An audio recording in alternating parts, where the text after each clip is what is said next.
Welcome to success learning academy. আজ আরো একটি গুরুত্বপূর্ণ জিকে পার্টের জিওগ্রাফি বিষয়ের ওপর আরেকটি গুরুত্বপূর্ণ ক্লাস নিয়ে হাজির হলাম। সেটা হচ্ছে সৌরজগৎ ও মহাবিশ্ব। আগের পার্টে আমরা সৌরজগৎ ও মহাবিশ্ব নিয়ে 35টি প্রশ্ন আমরা আলোচনা করেছিলাম গুরুত্বপূর্ণ। আর আজকের শেষ পার্ট, এই পার্টেও আমরা আরো কয়েকটি গুরুত্বপূর্ণ প্রশ্ন নিয়ে আলোচনা করব। তাহলে এই পার্টটি আমাদের শেষ হয়ে যাবে। এই বিশেষ বিশেষ প্রশ্নগুলো এই পার্ট থেকেই আসে বিভিন্ন কম্পিটিটিভ পরীক্ষায়। তো তোমরা পুরোপুরি দুটো পার্টে যে আমাদের এই বিষয়ের ওপর ক্লাস দেওয়া হলো সেগুলো তোমরা অবশ্যই নজর রাখো।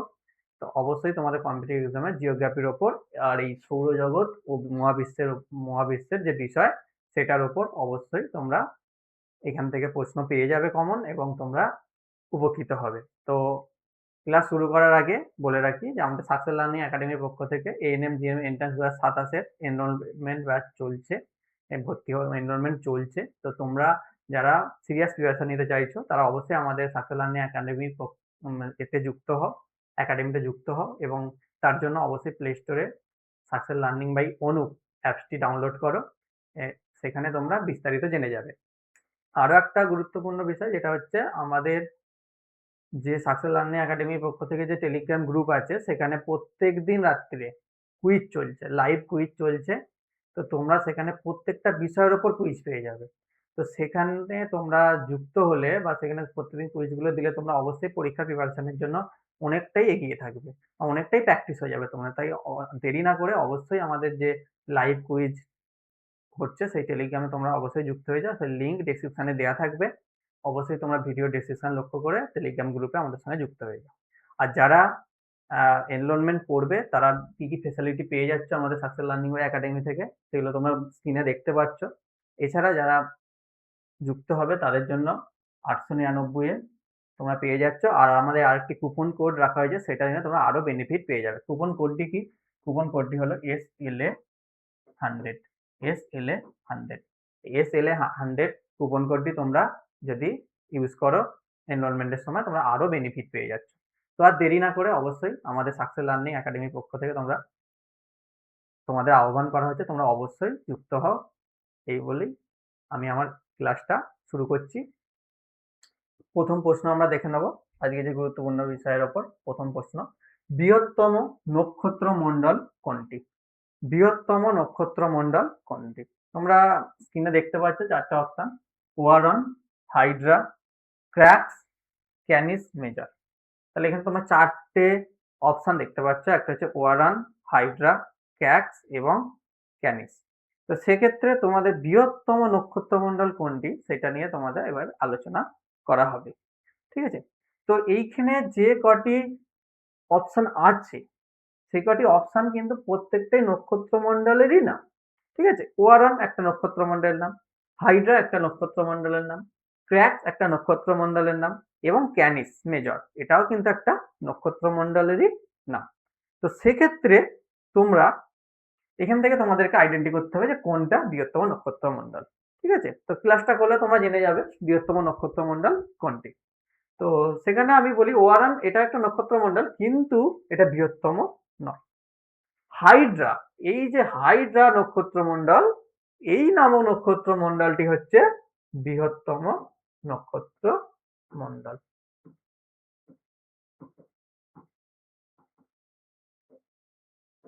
বৃহত্তম নক্ষত্রমণ্ডল।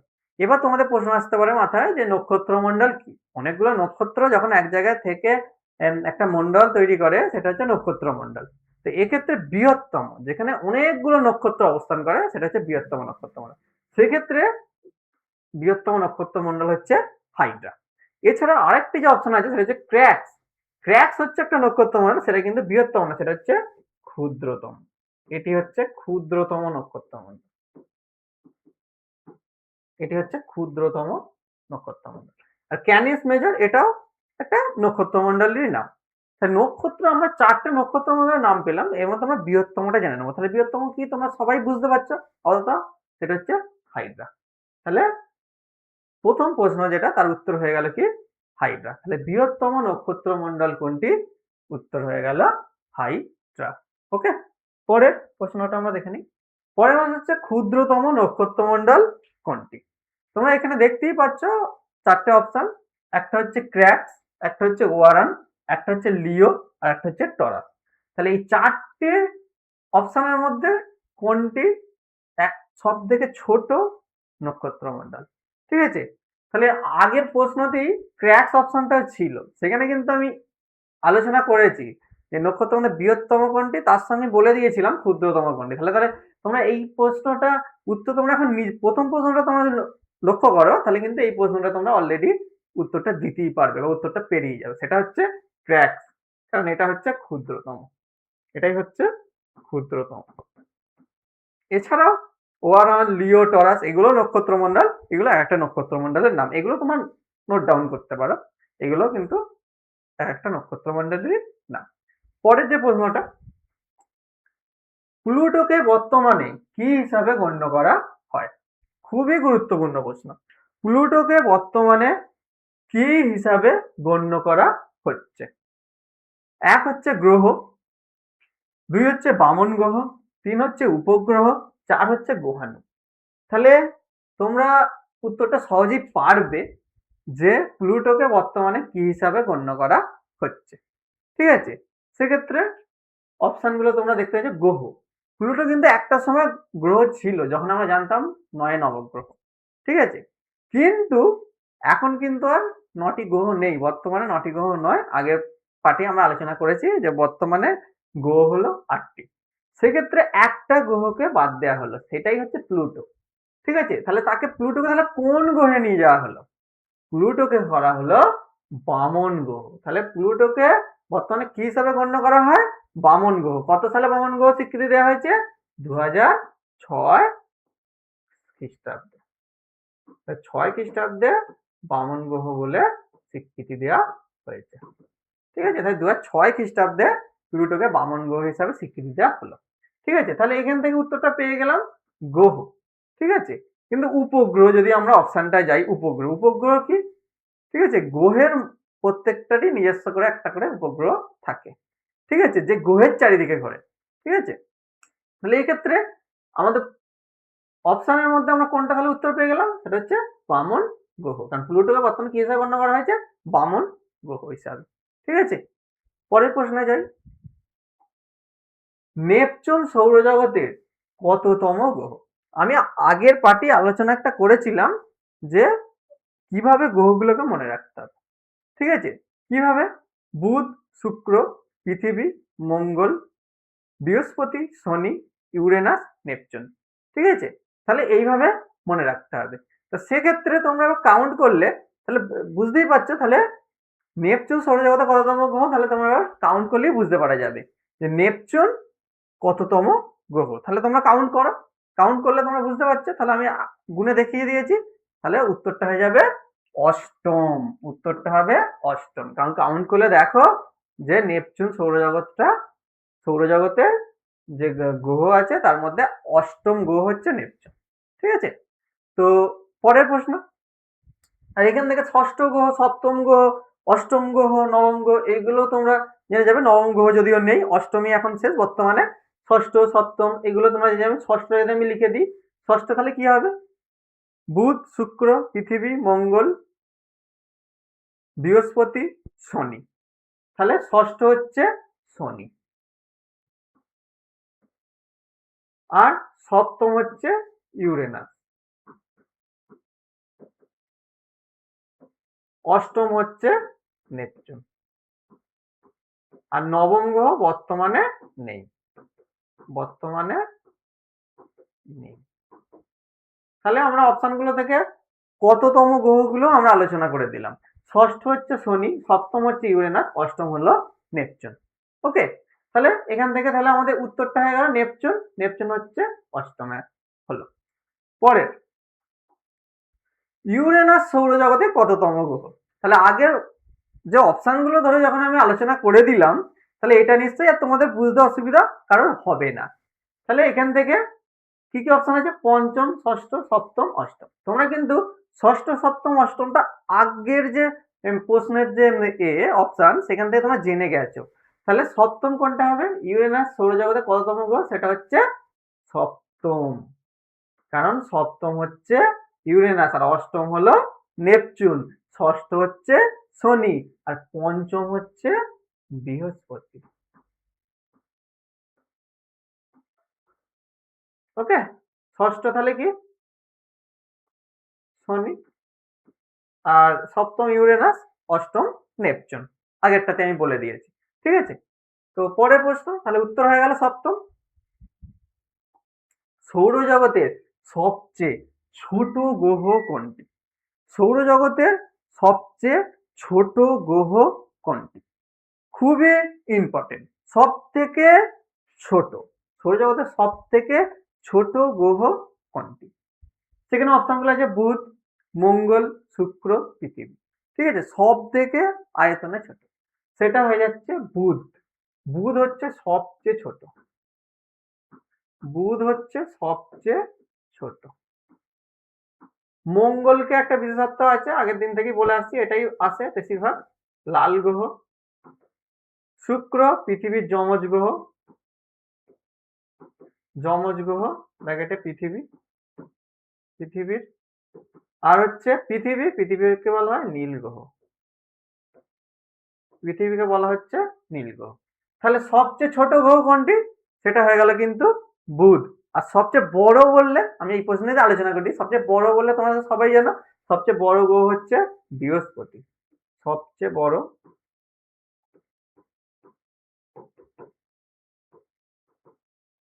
বৃহস্পতি,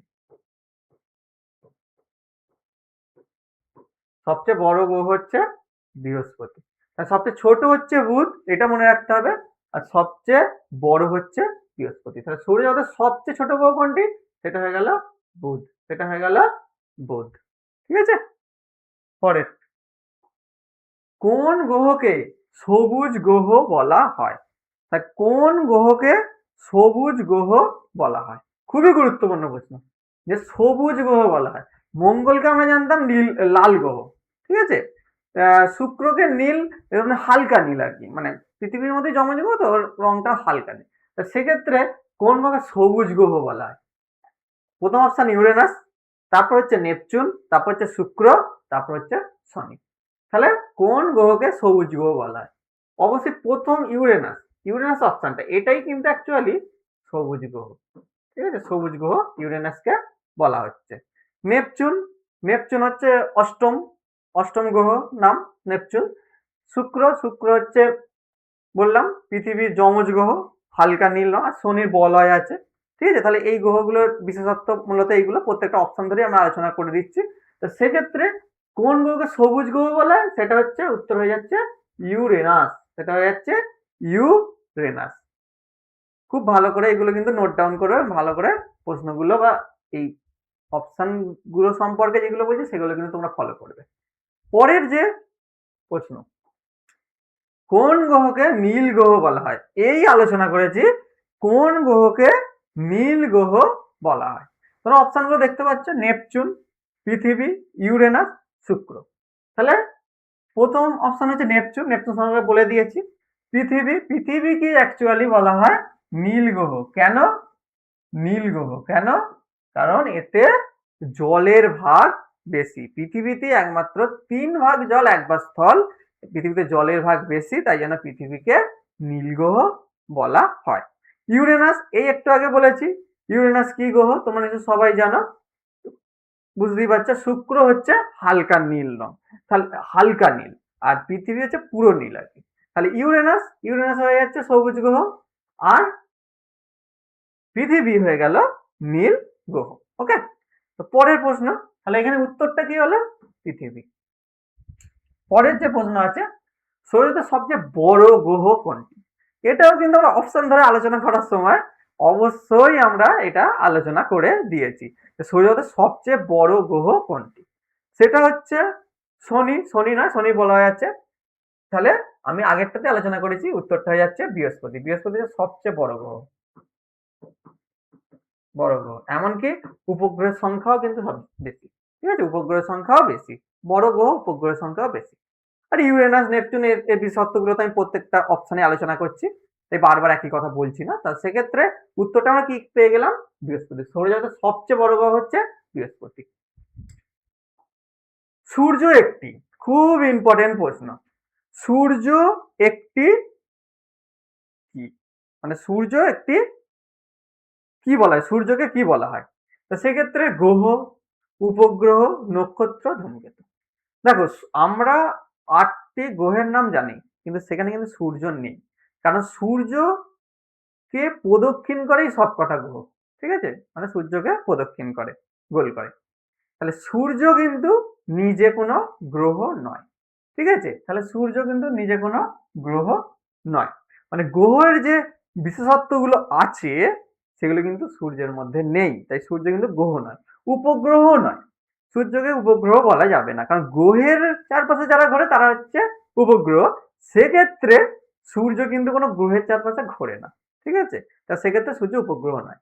নক্ষত্র। নক্ষত্র কি? যেটা জ্যোতিষ্ক, যে হচ্ছে জলে। ঠিক আছে? সূর্য কিন্তু একটি নক্ষত্র বা জ্যোতিষ্ক মন্ডলের মধ্যে বা আকাশগঙ্গার মধ্যে আছে একটা বৃহৎ বড় নক্ষত্র, যে হচ্ছে আগুনের গোলা মতো জলে। তাহলে এখানে নক্ষত্রের যে বৈশিষ্ট্য সেটা কিন্তু সূর্যের সঙ্গে আমরা পাচ্ছি বা সূর্যের সঙ্গে পাচ্ছি। তা সেক্ষেত্রে উত্তরটা হয়ে যাবে কিন্তু নক্ষত্র। ধূমকেতু। ধূমকেতু হচ্ছে একটি জ্বলন্ত নক্ষত্র, মানে খুব উজ্জ্বল নক্ষত্র আর কি। তা সেক্ষেত্রে ধূমকেতু কিন্তু সূর্য নয়। ধূমকেতু নিজে একটি নক্ষত্র, তাই সেক্ষেত্রে সূর্য নয়। ঠিক আছে? তাহলে উত্তরটা হয়ে গেল কিন্তু নক্ষত্র। সূর্য একটি নক্ষত্র। পরের প্রশ্নে যাব। বুধ গ্রহে বায়ুমণ্ডল প্রায় নেই। আমরা জানি বুধ গ্রহে বায়ুমণ্ডল প্রায় নেই। তার জন্য আর কি কি নেই? বুধ গ্রহে আর কি কি নেই? মেঘ। বায়ুমণ্ডল না থাকলে, কারণ বায়ুমণ্ডল থেকেই সৃষ্টি হয় মেঘ। তাহলে বায়ুমণ্ডল না থাকলে মেঘ আসবে কোথা? তাহলে মেঘ নেই। আচ্ছা, বাতাস। বায়ুমণ্ডল না থাকলে, কারণ বায়ুমণ্ডল থাকলে তবেই বাতাস থাকবে। তাহলে বায়ুমণ্ডল নেই মানে বাতাসও নেই। আর বৃষ্টি। বৃষ্টিও কিন্তু বায়ুমণ্ডলেরই একটা, বায়ুমণ্ডলের একটা পার্ট হচ্ছে আবহাওয়া। আবহাওয়ার ওখানে আবহাওয়া রিলেটেড হচ্ছে বৃষ্টি। বায়ুমণ্ডল না থাকলে আবহাওয়া সেখানে ঠিক নেই, বৃষ্টিও নেই। তাহলে উত্তর তাহলে কোনটি? তাহলে কোনটি নেই বলেছে, কিন্তু সবগুলোই যাচ্ছে। মেঘও নেই, বাতাসও নেই, বৃষ্টি নেই। তাহলে উত্তরটা হয়ে গেল সবকটি। তোমরা সবসময় যখন কম্পিটিশন দেবে, দেখবে অনেকগুলো থাকে, কোনোটিই নয়, অথবা উপরে সবকটিই ঠিক। এইগুলো কিন্তু তোমরা লক্ষ্য রাখবে। ঠিক আছে? অনেক সময় হয় 3টে অপশনই ওই কোশ্চেনের সঙ্গে যাচ্ছে, তখন কিন্তু উত্তরটা হয়ে যাবে লাস্ট এটা সবকটিই ঠিক। আবার দেখা যাচ্ছে যে প্রশ্নের সঙ্গে অপশন 3টে অপশনই ওর সঙ্গে যাচ্ছে না। ঠিক আছে? বা ওর সঙ্গে মিলছে না, তখন কিন্তু আবার কোনোটাই নয়। তাই তোমরা ওটাও কিন্তু লক্ষ্য রাখবে। তাহলে এইখানে উত্তরটা হয়ে গেল সবকটিই ঠিক। ঠিক আছে? পরের প্রশ্ন। পৃথিবীর সর্ববৃহৎ পরিধি নির্ণয় করা হয় কোন রেখা বরাবর? খুবই গুরুত্বপূর্ণ। পৃথিবীর সর্ববৃহৎ যে পরিধি বা পৃথিবীর যে পরিধি, সেই পরিধি নির্ণয় করা হয় কোন রেখা বরাবর? প্রথম হচ্ছে কর্কটক্রান্তি রেখা। এই যে কর্কটক্রান্তি রেখা। কর্কটক্রান্তি রেখা দেখে তোমায় বলি, যেটা হচ্ছে 23.5 ডিগ্রি উত্তর অক্ষরেখাকে বলা হয় কর্কটক্রান্তি রেখা। তাহলে এটা হচ্ছে 23.5 ডিগ্রি উত্তর। ঠিক আছে? মকরক্রান্তি রেখা। মকরক্রান্তি রেখা তোমরা সবাই জানো, যেটা হচ্ছে 23.5 ডিগ্রি দক্ষিণ। যেটা হচ্ছে 23.5 ডিগ্রি দক্ষিণ। নিরক্ষরেখা সর্ববৃহৎ, এর মান 0 ডিগ্রি। ঠিক আছে? সুমেরু বৃত্ত। সুমেরু বৃত্ত কত? 66.5 ডিগ্রি উত্তর। 66.5 ডিগ্রি উত্তর হচ্ছে সুমেরু বৃত্ত রেখা। আর একটা রেখা আছে, যেটা হচ্ছে কুমেরু বৃত্ত রেখা, কুমেরু বৃত্ত, সেটা হচ্ছে 66.5 ডিগ্রি দক্ষিণ। এটাকে বলা হয় কুমেরু বৃত্ত রেখা। তাহলে আমরা এখান থেকে প্রত্যেকটা জেনে গেলাম। অপশন সম্বন্ধে কর্কটক্রান্তি রেখা 23.5 ডিগ্রি উত্তর, মকরক্রান্তি রেখা 23.5 ডিগ্রি দক্ষিণ, নিরক্ষরেখা সর্ববৃহৎ 0 ডিগ্রি, সুমেরু বৃত্ত রেখা 66.5 ডিগ্রি উত্তর, কুমেরু বৃত্ত রেখা 66.5 ডিগ্রি দক্ষিণ। তাহলে এবার তোমরা এবার বলতে পারবে যে পৃথিবীর সর্ববৃহৎ পরিধি নির্ণয় করা হয় কোন রেখা বরাবর? সর্ববৃহৎ সর্ববৃহৎ রেখা দিয়ে করা হবে নিশ্চয়ই। তাহলে উত্তরটা হয়ে গেল নিরক্ষর রেখা। কিন্তু এর মান 0°, এটাই ম্যাজিক। এর মান হচ্ছে 0°। ঠিক আছে, তাহলে এখান থেকে উত্তরটা আমরা পেয়ে গেলাম নিরক্ষর রেখা। পৃথিবীর সর্ববৃহৎ পরিধি নির্ণয় করা হয় কোন রেখা বরাবর? এটা হচ্ছে নিরক্ষর রেখা, সর্ববৃহৎ। ঠিক আছে, আর এইগুলো কর্কটক্রান্তি রেখা, এগুলো নোট ডাউন করে নেবে, তোমরা নোট ডাউন করে নাও। ঠিক আছে, যে কর্কটক্রান্তি রেখা 37° উত্তর, মকরক্রান্তি রেখা 37° দক্ষিণ, নিরক্ষর রেখা সর্ববৃহৎ 0°, সমবৃত্ত রেখা 66° উত্তর, আর কুমেরুবৃত্ত রেখা 66° দক্ষিণ। ওকে, পরের প্রশ্ন, বছরে কতদিন সূর্যরশ্মি নিরক্ষরেখার উপর লম্বভাবে কিরণ দেয়? খুবই একটা গুরুত্বপূর্ণ প্রশ্ন, যে বছরে কতদিন সূর্যরশ্মি নিরক্ষরেখার উপর লম্বভাবে কিরণ দেয়। অপশনগুলো দেখতে পাচ্ছি: 21শে জুন, 22শে ডিসেম্বর, 21শে মার্চ, 23শে সেপ্টেম্বর, 1 জানুয়ারি, 1 জুলাই, 15ই আগস্ট, 26শে জানুয়ারি। ঠিক আছে, তো ভূগোলের ক্ষেত্রে আমাদের এই যে নিরক্ষরেখা, অক্ষরেখা, এইসব বিষয়ক যে চ্যাপ্টার গুলোতে 4টে ডেট আমাদের মাথায় সবসময় রাখতেই হয়। সেটা হচ্ছে 21শে জুন, 22শে ডিসেম্বর, 21শে মার্চ, 23শে সেপ্টেম্বর, এই 4টে ডেট। ঠিক আছে, তো প্রথম আমরা প্রত্যেকটা ডেট ধরে একটু আলোচনা করে দিই। প্রথম হচ্ছে 21শে জুন। 21শে জুন এর বিশেষত্ব কি? এই দিন সূর্যরশ্মি কর্কটক্রান্তি রেখার ওপর লম্বভাবে কিরণ দিচ্ছে। এই দিনটা সূর্যরশ্মি কর্কটক্রান্তি রেখার ওপর লম্বভাবে কিরণ দেয়। তখন কি হচ্ছে? তখন উত্তর গোলার্ধে দিন বড়, উত্তর গোলার্ধে তখন হয়ে যাচ্ছে দিন বড়, আর দক্ষিণ গোলার্ধে, এটা হচ্ছে যদি আমি উত্তর গোলার্ধ ধরি, এটা উত্তর গোলার্ধ, এটা যদি দক্ষিণ গোলার্ধ ধরি, দক্ষিণ উত্তর গোলার্ধ, তখন 21শে জুন এইখানে হয়ে যাচ্ছে দিন বড়, যেহেতু কর্কটক্রান্তি রেখার উপর লম্বভাবে কিরণ দিচ্ছে, আর দক্ষিণ গোলার্ধে তখন হচ্ছে দিন ছোট। আর ঠিক রাত যদি দেখি, এখানে রাত হয়ে যাচ্ছে ছোট, আর দিন হচ্ছে,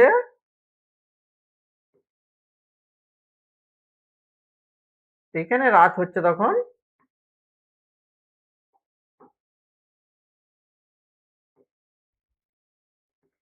এখানে দিন ছোট আর রাত হচ্ছে বড়। তাহলে 21শে জুন উত্তর গোলার্ধে দিন বড়, রাত ছোট, আর দক্ষিণ গোলার্ধে হচ্ছে দিন ছোট, রাত বড়। তাহলে দিন বড়, রাত ছোট মানে তোমরা বুঝতেই পারছো তখন উত্তর গোলার্ধে কি কাল চলবে? তখন হয়ে যাবে এখানে গ্রীষ্মকাল, তখন হয়ে যাচ্ছে এখানে গ্রীষ্মকাল। ঠিক আছে, আর দক্ষিণ গোলার্ধে তখন হয়ে যাচ্ছে শীতকাল, দক্ষিণ গোলার্ধে তখন হচ্ছে শীতকাল। এটা হচ্ছে 21শে জুনের বিশেষত্ব। ঠিক আছে, এটা হচ্ছে 21শে জুন, দিন বড়, রাত ছোট উত্তর গোলার্ধে, এবং গ্রীষ্মকাল হচ্ছে। ঠিক আছে, ঠিক যখন আমরা 22শে ডিসেম্বর, এটা নোট ডাউন করে নেবে তোমরা, এটা অবশ্যই নোট ডাউন রাখবে, এটা মাথায় রাখবে সবসময়। ঠিক এবার যখন আমরা চলে যাব 22শে ডিসেম্বর, এই ডেটটা 22 ডিসেম্বর,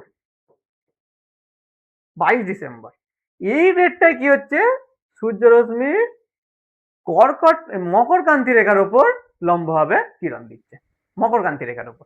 তখন ঠিক হচ্ছে 21শে জুনের ঠিক উল্টোটা, অর্থাৎ উত্তর গোলার্ধে তখন হচ্ছে উত্তর দক্ষিণ, উত্তর গোলার্ধে তখন হচ্ছে দিন ছোট, রাত বড়, আর দক্ষিণ গোলার্ধে হয়ে যাচ্ছে দিন বড় আর রাত ছোট। এবার দিন ছোট রাত বড় উত্তর গোলার্ধে যখন হচ্ছে, তখন আমরা বুঝতেই পারছি দিন ছোট রাত বড়, তখন হয়ে যাচ্ছে এখানে শীতকাল, তখন হয়ে যাচ্ছে এদিকে শীতকাল। ঠিক আছে, আর দক্ষিণ গোলার্ধে তখন হয়ে যাচ্ছে গ্রীষ্মকাল। তাহলে আমরা 21শে জুন আর 22শে ডিসেম্বর এই দুটো আমরা অয়নান্তর দিবস হিসাবে পালন করতে পারি। একটা হচ্ছে 21শে জুনটা হচ্ছে গ্রীষ্ম অয়নান্ত দিবস আর উত্তর গোলার্ধে, আর 22শে ডিসেম্বরটা হচ্ছে শীত অয়নান্ত দিবস। ঠিক আছে, এবার যেটা হচ্ছে 21শে মার্চ তারিখটা মুছে দিয়ে, এবার হচ্ছে 21শে মার্চ এই তারিখটা বিশেষত্ব। 21শে মার্চ আর 23শে নভেম্বর এই দুটো তারিখই হচ্ছে বিষুব। এই দুটো তারিখে বিষুব। আর বিষুব কথা অর্থ কি? যেদিন দিন রাত্রি সমান, অর্থাৎ 12 ঘন্টা দিন 12 ঘন্টা রাত। তাহলে এখানে এই 21শে মার্চ আর 23শে সেপ্টেম্বর এই দুটো দিন হচ্ছে আমরা বিষুব হিসাবে পালন করব। 21শে মার্চ দিনটা হচ্ছে মহাবিষুব। 21শে মার্চ হচ্ছে মহাবিষুব। আর 23শে সেপ্টেম্বর এটা হচ্ছে জল বিষুব। ঠিক আছে, তাহলে এই দুটো আমাদের মাথায় রাখতে হবে। একটা হচ্ছে 21শে মার্চ তারিখটা হচ্ছে মহাবিষুব, 23শে সেপ্টেম্বর তারিখটা হচ্ছে জল বিষুব। ঠিক আছে, এগুলো তোমরা নোট ডাউন করে নেবে। তাহলে এখানে যে প্রশ্নটা এবার আমরা আসি, আর 1 জানুয়ারি 1 জুলাই এগুলো অতটা এই রেটের নয়। আর 15ই আগস্ট এটা আমরা যদি বলি রাখি, এটা হচ্ছে স্বাধীনতা দিবস হিসাবে পালন করা হয়। আর এটা হচ্ছে 26শে জানুয়ারি, তোমরা সবাই জানো, প্রজাতন্ত্র দিবস। প্রজাতন্ত্র দিবস হিসাবে পালন করা হচ্ছে। ঠিক আছে, তাহলে এবার যে আমরা মূল প্রশ্নটা যাই, বছরে কতদিন সূর্যরশ্মি নিরক্ষরেখার ওপর লম্বভাবে পড়ে? নিরক্ষরেখা মানে মধ্যিখানে, মানে লম্বভাবে পড়ছে। তাহলে নিশ্চয়ই সেটা বিষুব ডেট গুলোতেই হবে, কারণ আমরা 21শে জুনটা দেখতে পাচ্ছি কর্কটক্রান্তির ওপর লম্বভাবে পড়ছে, 22শে ডিসেম্বর মকরক্রান্তির ওপর।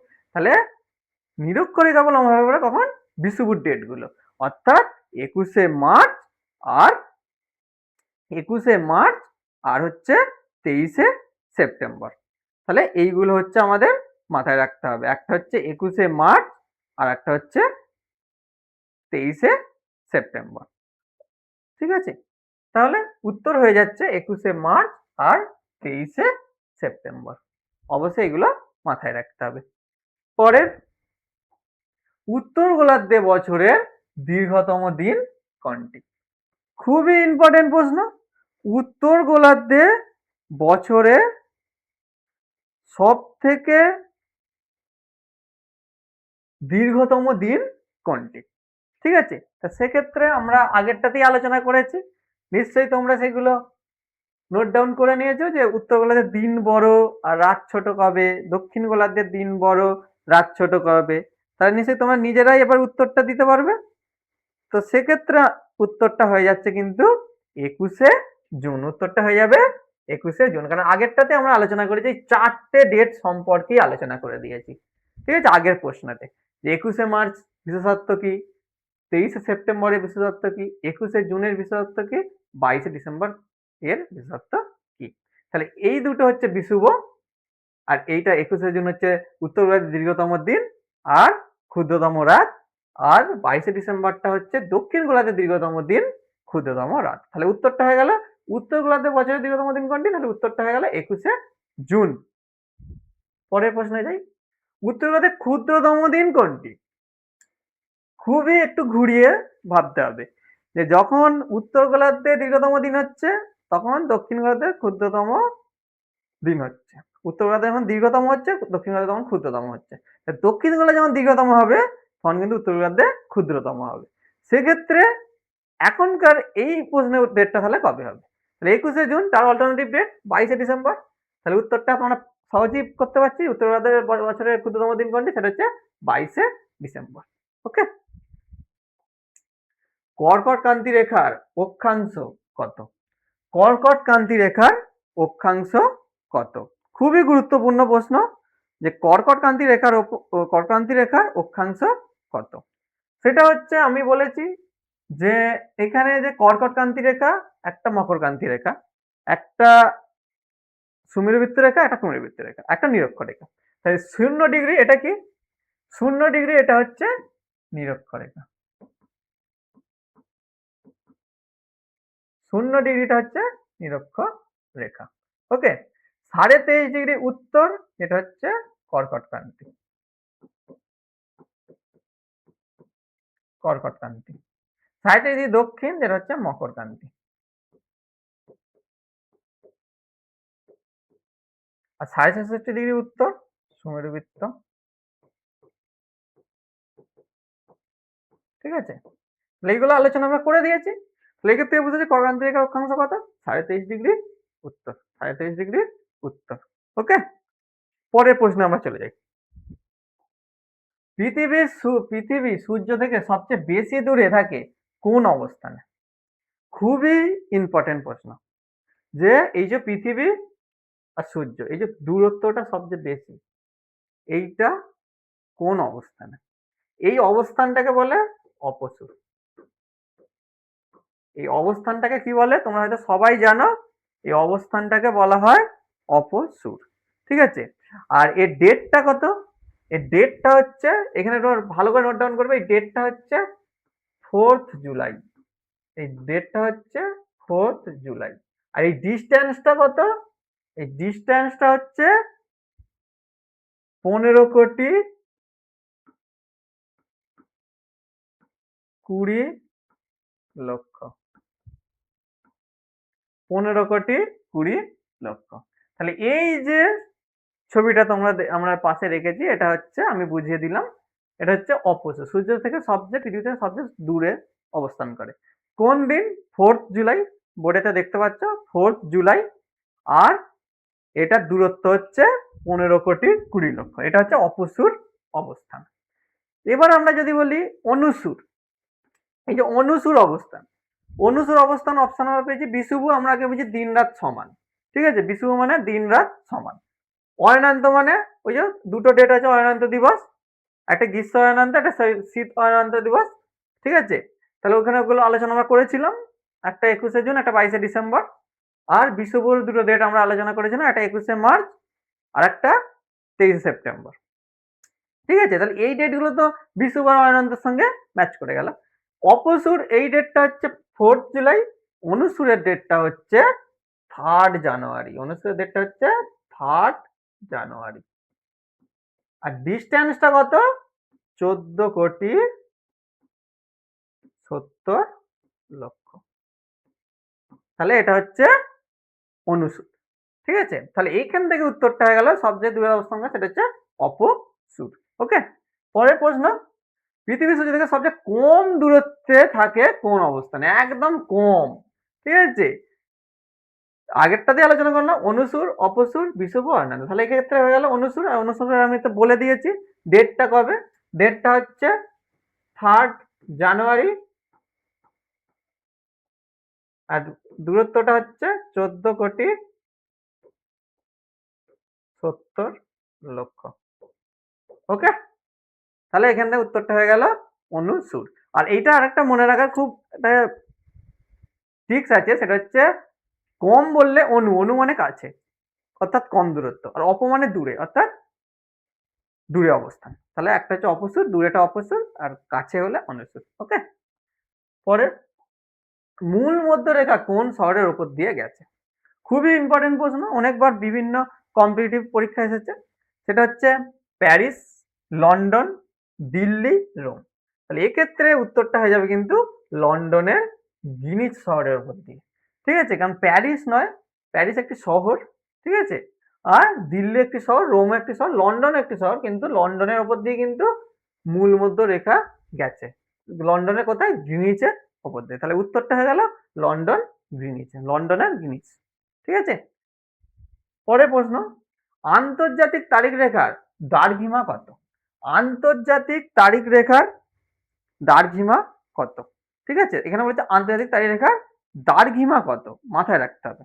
ঠিক আছে, এখানে উত্তরটা হয়ে যাবে কিন্তু আন্তর্জাতিক তারিখ রেখার দ্রাঘিমা সবসময় 0 ডিগ্রি। ঠিক আছে, 90 ডিগ্রি আছে, 180 ডিগ্রি আছে, 67 ডিগ্রি, এগুলো উত্তর, 67 ডিগ্রি উত্তর, দক্ষিণ যে মানগুলো আছে সেগুলো আমরা জানি। এক্ষেত্রে হয়ে গেল আন্তর্জাতিক তারিখ রেখার দ্রাঘিমা হচ্ছে 0। ঠিক আছে, পরের প্রশ্ন যেটা হচ্ছে ভারতের প্রমাণ সময় কোন দ্রাঘিমা রেখার উপর নির্ভর করে। খুবই ইম্পর্টেন্ট প্রশ্ন, যে ভারতের প্রমাণ সময় কোন দ্রাঘিমা রেখার উপর নির্ভর করে। 75 ডিগ্রি পূর্ব, 82 ডিগ্রি 30 মিনিট পূর্ব, 90 ডিগ্রি পূর্ব, 70 ডিগ্রি পূর্ব।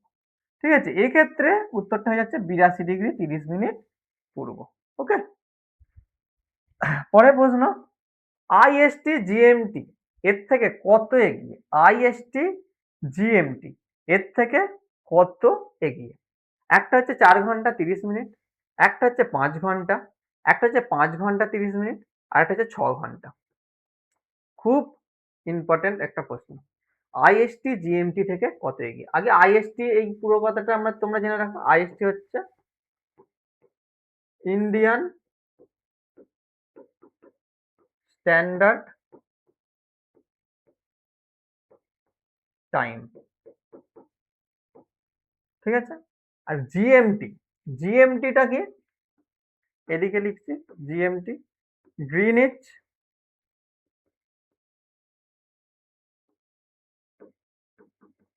গ্রিনিচ মেন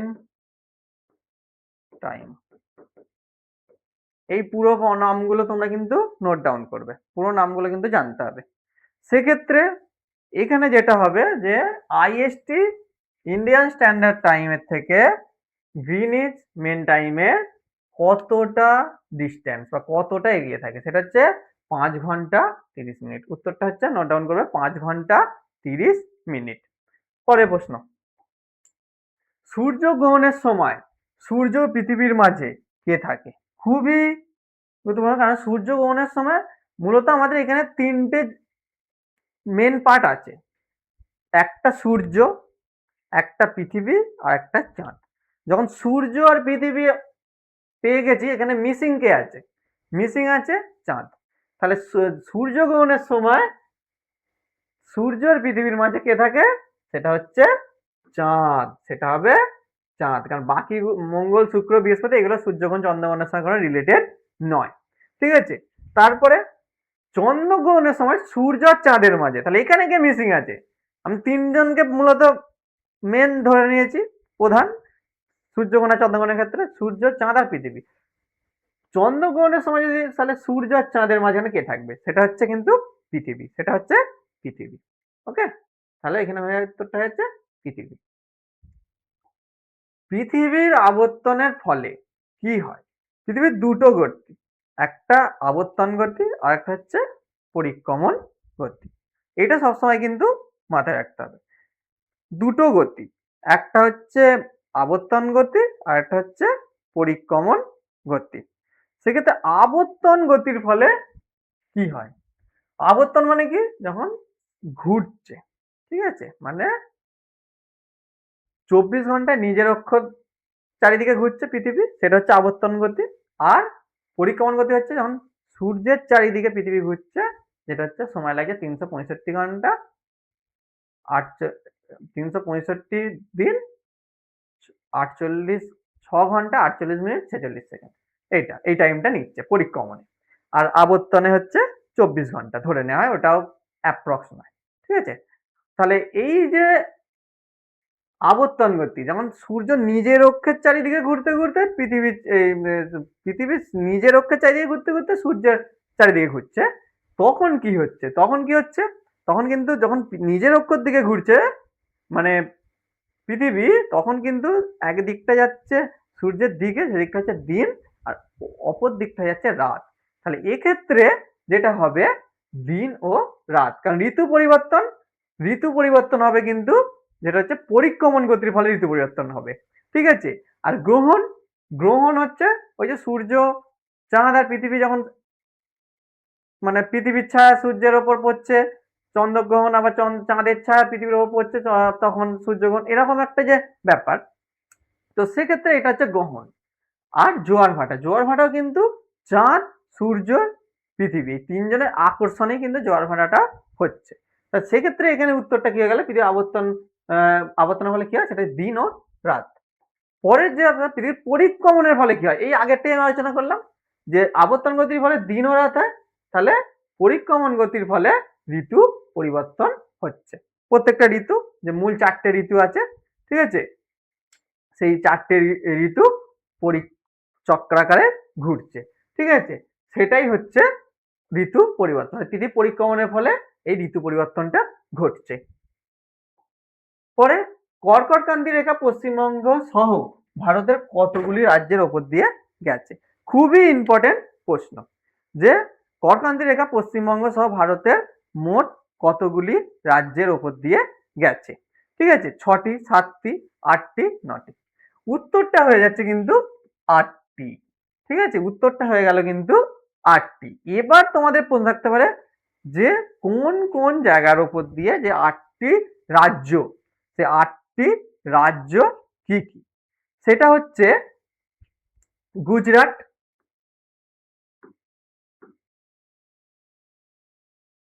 গুজরাট, রাজস্থান, গুজরাট, রাজস্থান, মধ্যপ্রদেশ,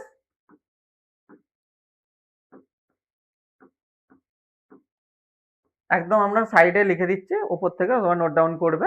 গুজরাট, রাজস্থান, মধ্যপ্রদেশ, ছত্তিশগড়,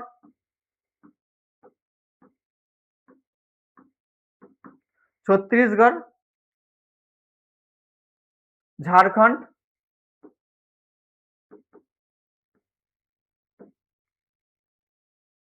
পশ্চিমবঙ্গ,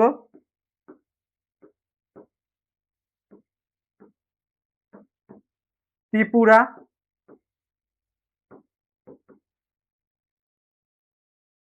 আর মিজোরাম।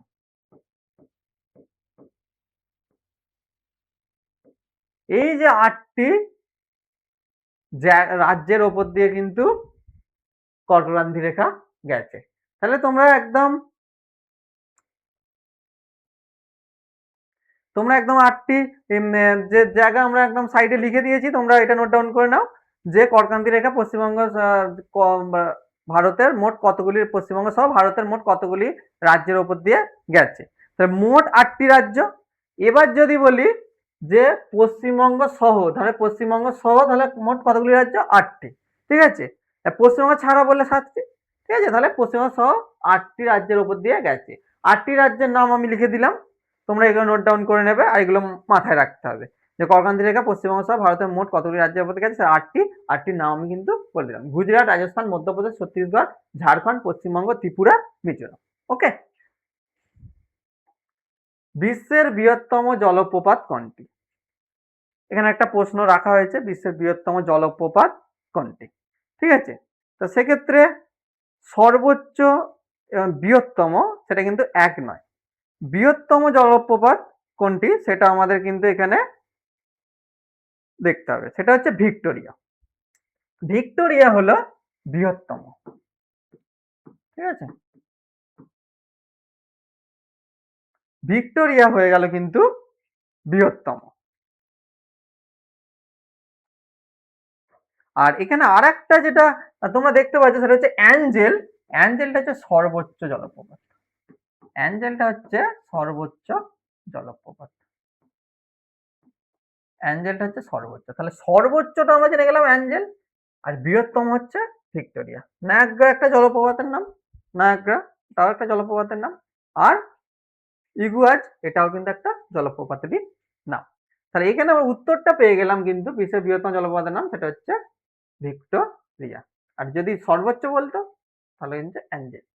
ঠিক আছে, তারপর আয়তনের দিক থেকে বিশ্বের বৃহত্তম দেশ কোনটি? খুবই একটা গুরুত্বপূর্ণ প্রশ্ন, যে আয়তনের দিক থেকে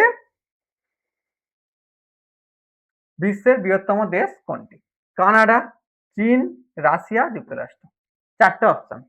এক্ষেত্রে উত্তরটা হয়ে যাচ্ছে কিন্তু রাশিয়া, কারণ আয়তনের দিক থেকে বৃহত্তম হচ্ছে রাশিয়া।